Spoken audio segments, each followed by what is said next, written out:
तो आज घटनाक्रम हुआ उसी को लेके। देखिए, मैं दिल्ली रहता हूँ, मेरा दिल्ली में निवास है। जी।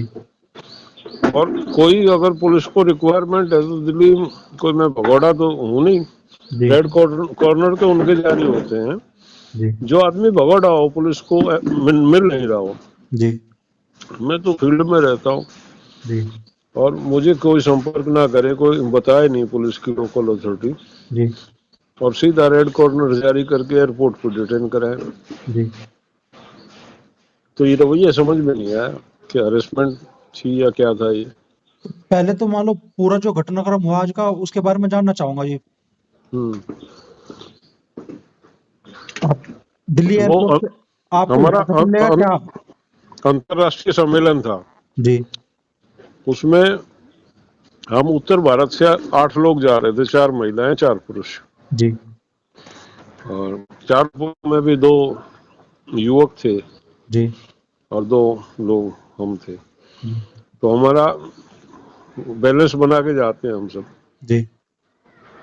जा रहे थे तो मेरे को उन्होंने कहा कि आप नहीं जा सकते, आपका केस है आपके अगेंस्ट, जी। रेड कॉर्नर है। मैंने कहा भाई मैं दिल्ली रहता हूँ, आज तक मुझे किसी ने ना बुलाया जी। ना इंटीमेट किया। जी। तो रेड कॉर्नर तो उसका होता है जो मुलजिम भगोड़ा हो जी। और जिसका देश छोड़ के भाग जाने का डर हो। जी। तो हम तो एक्टिविस्ट है और ये केस पेश तो थे तो बता देते।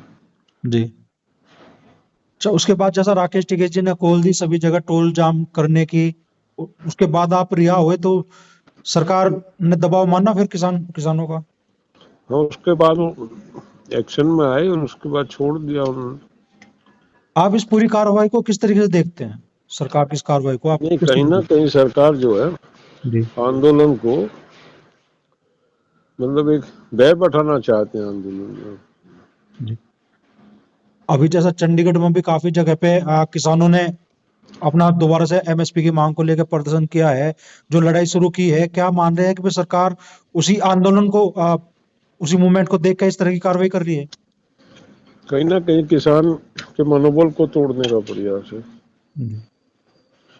ठीक है, तो सब कुछ और आप इस बारे में कहना चाहें सरकार की इस कार्रवाई के बारे में? नहीं, सरकार का ये निंदनीय है, सरकार की ये कार्रवाई इस तरह नहीं होता है। जी। आप थे, मैं 20 तारीख को सारा दिन विजिबल था। एक दफे नहीं, मैं तो दिल्ली में ही रहता हूँ। जी। कितने प्रदर्शन पहलवानों के सारे उस आंदोलन में वहीं थे। जी। तो मेरे खिलाफ कुछ है तो ये लेना एक्शन। जी। जी। और एक्शन क्या लेना बताएं मुझे, हम देखेंगे भी हमारे से कानूनी प्रक्रिया। जब इन्होंने घोषणा कर दी थी जी। कि आंदोलन के दौरान के मुकदमे सब वापस ले लिए जाएंगे, जी। तो सब निश्चिंत थे भाई, आंदोलन के मुकदमे वापस हो गए। जी। जी। तो फिर ये इस तरह की हरकत करना तो निंदनीय है। ये सारा मामला हरेसमेंट है। जी। अब हम जा रहे थे, हमारी एक महत्वपूर्ण मीटिंग है, जी। उसमें तो व्यवधान डालने वाली बात है। तो आज जैसे मान लो 2024 का चुनाव नजदीक आ रहा है, एमएसपी की मांग दोबारा उठती नजर आ रही है और उसको राकेश तो टिकैत कह भी चुके हैं कि कोई शायद बड़ा आंदोलन खड़ा हो, तो क्या सरकार और किसान फिर से आमने सामने होंगे एमएसपी की मांग को लेके? निश्चित तौर पे जी। एमएसपी के बिना बचेगा ही नहीं खेती किसानी। जी। तो, आंदोलन जाएगा तो वही। तो चौधरी साहब आपको गिरफ्तार किया गया या हिरासत में लिया, क्या स्थिति थी? उन्होंने डिटेन कर लिया। जी। उनका एक रूम है, जी। गिरफ्तारी कह सकते हैं उसे। जी। गिरफ्तार तो वो नहीं कर सकते इमिग्रेशन वाले। जी। जी। एक रूम है, उसके बाहर गार्ड लगा रखी है, उससे कोई बाहर नहीं आ सकता। जी। तो गिरफ्तारी क्या क्या यही होती है गिरफ्तारी। लोकल पुलिस जो है पेपर फॉर्मेलिटी पूरी करती है। जी। लोकल पुलिस को कांटेक्ट करते रहे लोग, रात को किसी ने उनका फोन पिकअप नहीं किया। जी। तो अब उसे क्या कहोगे आप, डिटेंशन कहोगे, अरेस्ट कहोगे? जी।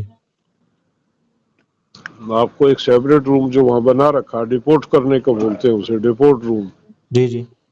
वो कर लिया। डिपोर्ट किया जाएगा, हैंडओवर किया जाएगा आपको, जिस एजेंसी ने आपको डिमांड की है। जी। तो वो उससे संपर्क करते रहे दिल्ली पुलिस से। तो आप मानते हैं ये किसी बड़ी कार्रवाई की तैयारी थी? अगर किसान सड़क पर ना उतरे, टोल जाम ना हो, तो कोई बड़ी कार्रवाई होनी थी आज?